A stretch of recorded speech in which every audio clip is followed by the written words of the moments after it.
Ici, c'est la forge pour fabriquer des flèches. Les flèches là, c'est à faire la guerre.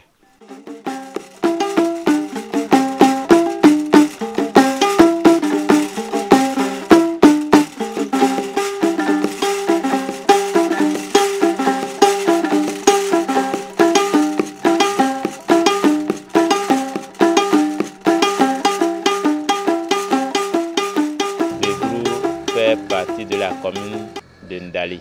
Gbégrou est situé au nord par la commune de Perere, et au sud la commune de Parakou, vers l'est c'est Chaourou et à l'ouest c'est l'arrondissement de Sirarou.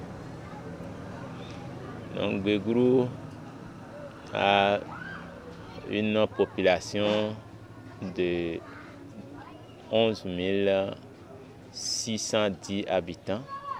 Gbégrou étant un village des Bariba même, Bariba guerriers autochtones, ce ne sont pas les Wasangari. Dans la tradition, c'est le roi de Gbégrou qui intronise même celui de Parakou. Gbégrou, wargo bingu ami, sa gamwa misawa sa kanamini, terendia, besensi kado baka namini. Boka sina. Ton wi na okpi wara no.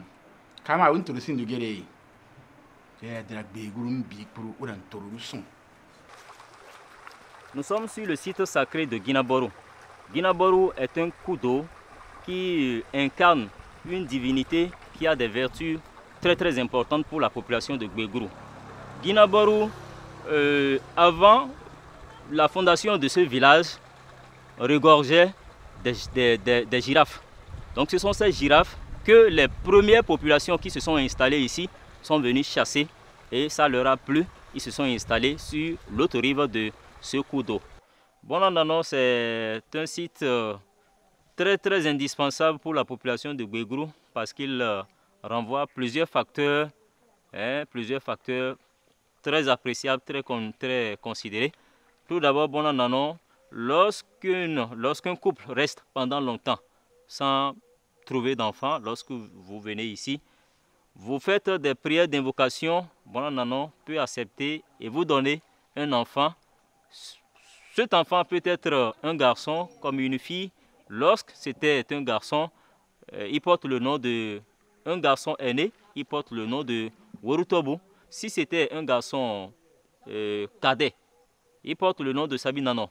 De même que les filles aussi. Quand c'est une fille, elle porte le nom de Bonanano. Dans les anciens temps, Gbégrou était une ville avant l'arrivée des colons. Gbégrou a régressé à cause de l'agression coloniale.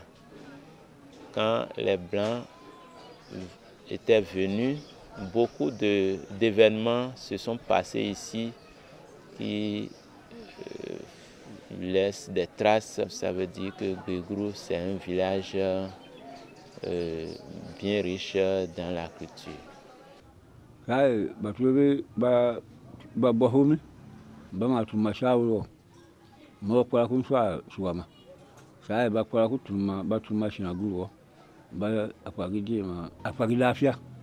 Batuma ba udema ma ubene a ba ba wuga undamuno bake buma ugeda moni ubo ga mi ngega sa Gbégrou ba ma no to me ba kula men no. Lorsque les Blancs sont descendus à Gbégrou, ils sont d'abord allés rendre visite à Sa Majesté pour lui donner des civilités dont ils doivent. Ne pouvant donc pas siéger au palais, ils ont délibérément choisi venir vers le côté ouest de ce village pour venir installer leur base ici, histoire de pouvoir bien s'organiser avant de continuer leur objectif, leur mission qu'ils ont déjà retracé pour leur parcours.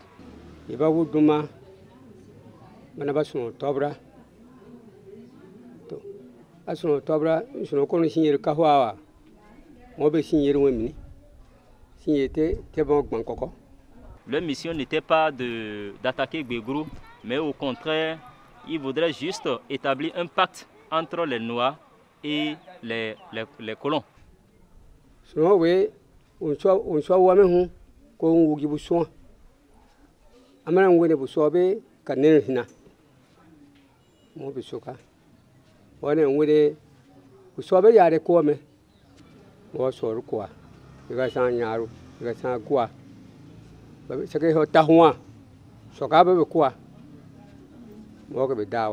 Avant qu'ils ne commencent alors par déguster ce repas, un des colons s'était mis au village, était entré au village du moins, et a commencé par s'offrir librement des bêtes et des volailles de la population.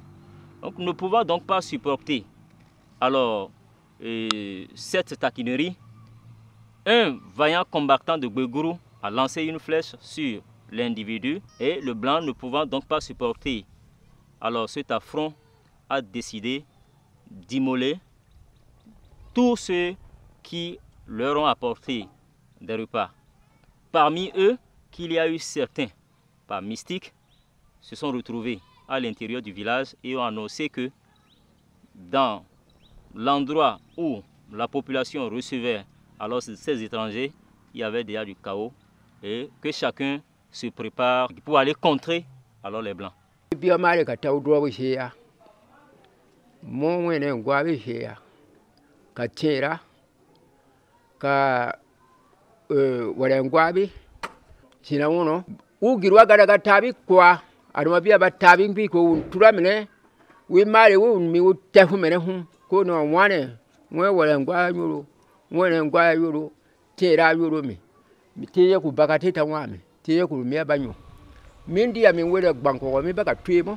C'est ici que repose l'âme de l'un des vaillants soldats, de l'un des vaillants combattants de Gbeguru au cours de la résistance coloniale.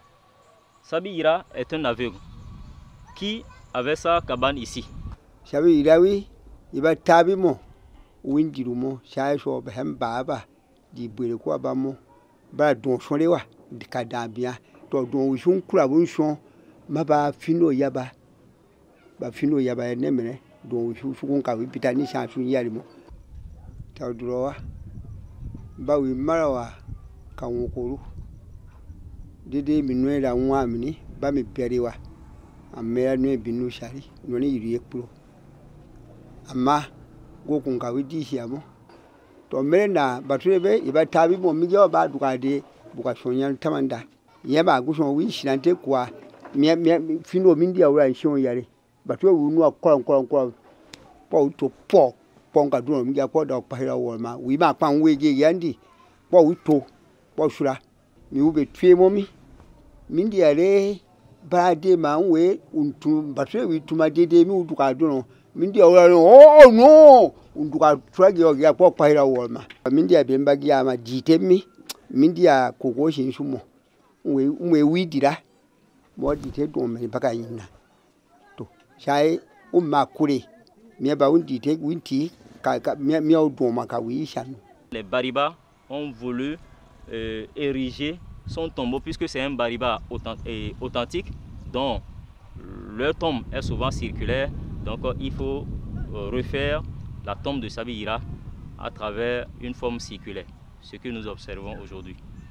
Mi bara sin nu sheku mi amini sin ni baraka tabuko uma ka sin ni tabuko gina ba ni dokewa mam banduke bankpa to sa ai ho barika ni shobru se yo mi buka ni bature ba ma wi san ali ton kunso mam bature batona yami ton ne Gbeguru mini mi o shi utomu wala o be go taw yani shobra mi ya wana duke mini ba don na o shoma gina yiri mini don pe nu shishi mi na wa mini mi ukehia mi mianu ko worku ye no ni awala duke mi gina kaibeteni to yini tima ma shon na utoma na no ge kwa mene shon ge ka go dono mi gya ne ti na ntoba ne gu ange mbwa wa mini ge na ko ni awura ma na wari mini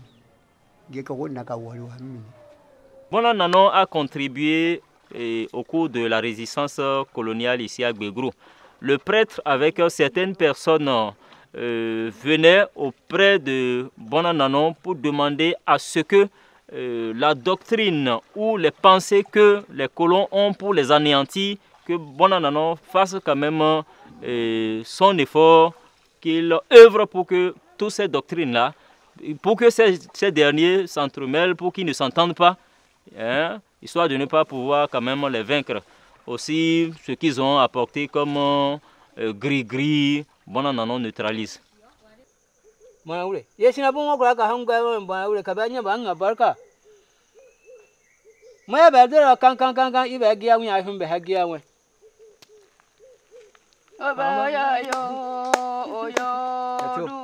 Yaba kanami, yaba nami, ya momi.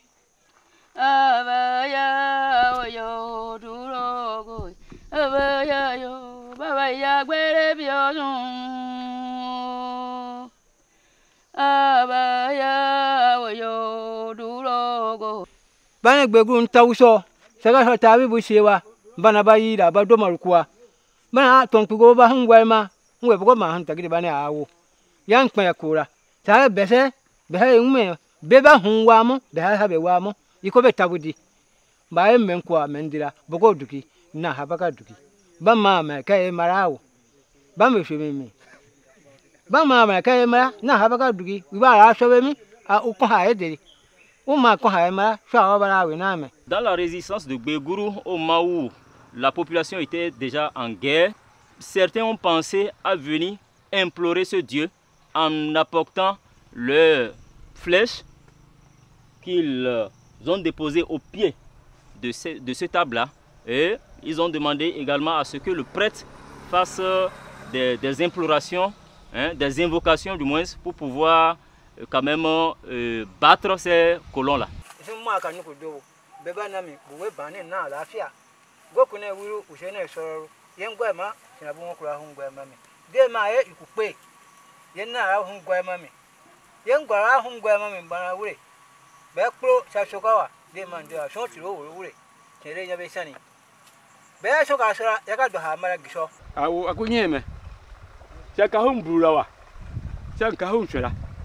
Ye ma sanga gora so akun ye so na awon gia mo ahun be ha gia won be odum atek torwa badona be ha bi ba ha tieten arma me ba hun so ba kele ba anwan timmo anka we wu mini ba antuma mini ma ka date tawra kuro wallahi so ka ndorom ma han so ko so mi tiga hun mo so mi tiami sa siare kage Bona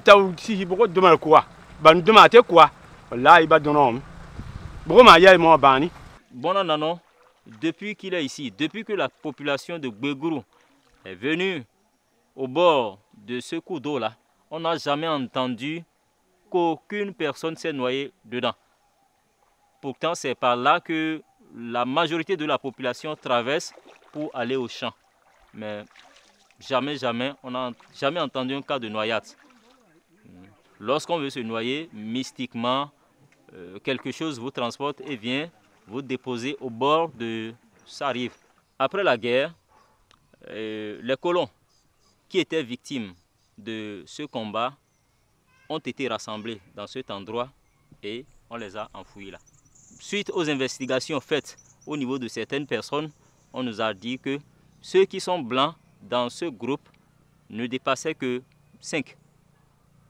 Le reste n'était que des provenants du Guinée, du Sénégal et d'ailleurs qui en ce temps ont suivi l'imposition du colon à son entrée en Afrique.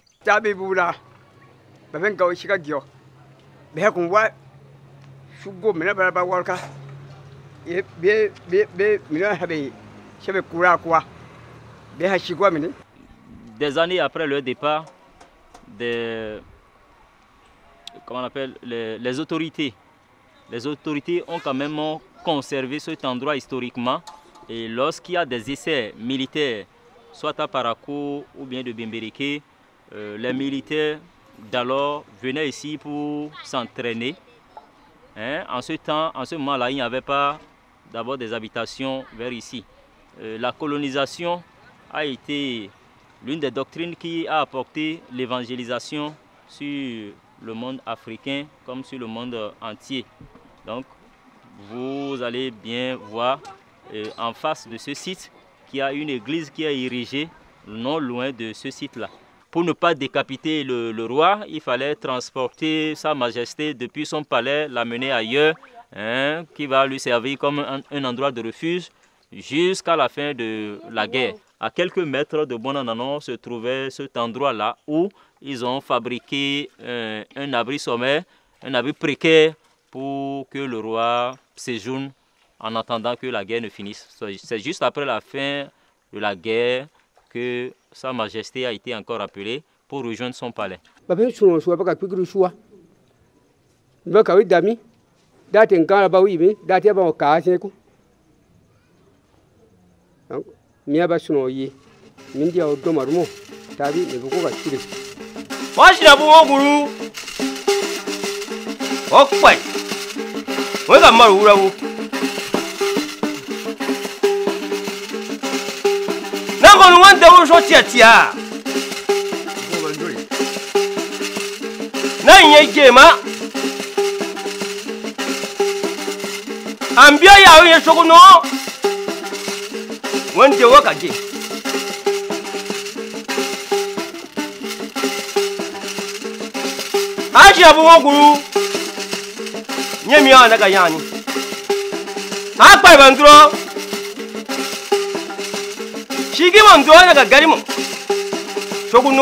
Lorsqu'il y a quelqu'un qui vient du côté nord de Gbeguru et qui a l'intention de venir nuire la population de Gbeguru, je crois qu'en traversant ce cours d'eau, tout ce qu'il a gardé comme gris-gris, cela se neutralise.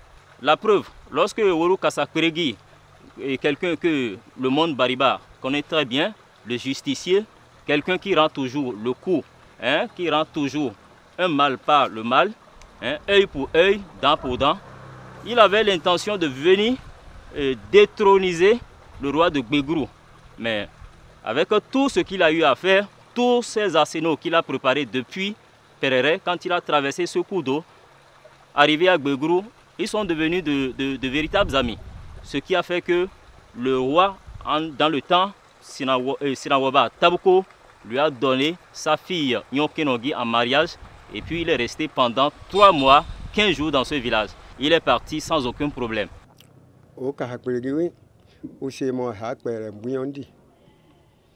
Mais oui, si on a tout là, oui, c'est ma bou, bah, d'avoir nous encore. Ça, oui, Gbeguru, sinon, c'est ma mère, oui, il y a qu'on y au moins, mais bah, oui, si on a guéri, oui, sorry, au moins, oui, un quoi. Moi, c'est mon mot, tout le monde. Moi, oui, dans le cosia, moi, t'as moi, c'est la part quoi. Ou d'autres, des sons, on est quoi, Guahira. Ma Gbeguru, sinon, oui, du Kiato. Oui, ça soit. Amana akasimo mone a une oui duroma akasimo une oui Gbeguru banu no mo meta sinune une o mageni silu no mo be ngogoro no mo une wogotia oui mulana mone gaidora akasimo me mo oui c'est la mo na fai mo mon ka do de srita kaso krano. On a passé là. Maintenant, on m'a dit que c'est mon douleur. Mon wimbi soit, mon week-end, yon kinogi, mon signon, mon cas oui, signon, wimperegia. Woro Kasakperegi, qui est le père de Saka Yerima, l'époux de Nyokenogi, qui est resté pendant au moins 3 mois, 15 jours ici à Gbeguru. L'intention de celui-ci, c'était de détrôner le roi en son temps et s'installer sur le trône. Mo bobia toto, mo bawe bitibia. Mo ne wete na do mini, na ngwe nkura nu ndeme. Mo kwa ko mo ma mini ba ton wo. Unu nge biki. Mi ya unwa. Ye ba tembo no. Yebatem bono ya o yarato. Ya unoma. Mo batem bono. Mo na ba ton we ode ma une. To we ba sinambu tenkem. Na ma wen yisiru no ani. Mo ne nando. Ba wi ane undo. Ando ro bo si wo ban se mo bukadi. Ye ba so mi ba ko di. Mo ne ba kuma shoka no konda. Mone hawo na yanta yewde matem bonu gibe ba so mo ba dono mo ngbiya yew to dati ba mo konna mi yew nyora mi ya ba wi bi ke ya ba ne amana baki mone ye mo ye na mo mone ba mo one to one be hanti umbukuro wa wena ma wetem bono mo kuro yin nem banyi sisiye minindi nyoro mi na mi mo be ba shine mo ne be mbukuro ne ya yo bi wo kan ya mi no mo ya guru wa mo ne nyo ma ba nu so ko mo ne na nyo kenu mo ne gi so ko nyo kinu gi. Donc ici nous sommes sur la tombe de Nyokenongi, la fille récalcitrante que la cour royale de Gbeguru a connue. Elle est la nièce du moins de Sa Majesté Sina Woba, qui en son temps, il y avait eu la résistance ou la révolte des habitants de Gbeguru contre les colons. Donc à cause de cette résistance, Sina Woba a donc pris le second nom qui est Tabuko, qui prévoit aujourd'hui son nom Sina Woba Tabuko. Donc Sina Woba Tabuko est l'oncle de la fille Nyokenongi qui a été marié par Woro Kasakwerigi, le redoutable du Borgou dans le temps. Donc c'est ici que son âme se repose. Baké Kilo, elle a été une dame infime mais très intelligente qui a pu quand même faire de ce village une femme vaillante en matière d'économie, parce qu'elle transformait le coton en un produit semi-fini qui servait dans le temps à confectionner des pailles pour des chemises.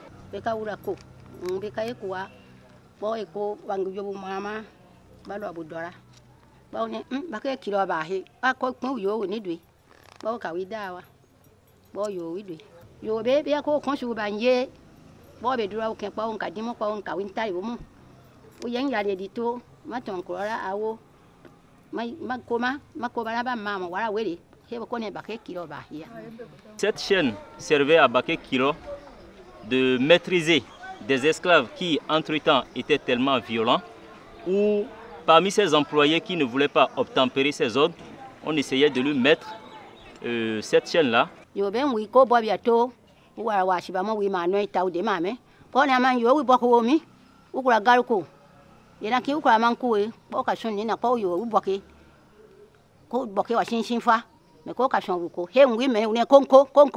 si aujourd'hui on nous parle de l'émancipation à Gbeguru, cela ne nous étonne pas, parce qu'on a déjà des précurseurs qu'il avait entreprises comme Baké Kilo. Malgré son infimité, elle a pu quand même faire à soi un développement économique très acceptable ici à Gbeguru. Ce que j'ai ajouté, c'est demander à notre gouvernement et aux bonnes volontés de nous aider à valoriser tout ce qu'on a comme richesse. C'est un village qui a été quand même entre-temps menacé, mais aujourd'hui, ça a laissé des traces que les gens peuvent venir voir.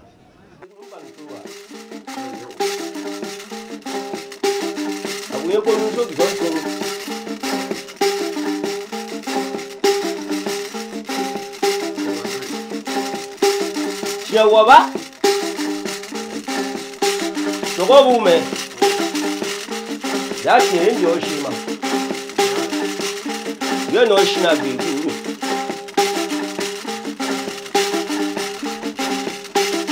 Yo bantuwa Yo imba ya dunaya Shana ndo shana mugure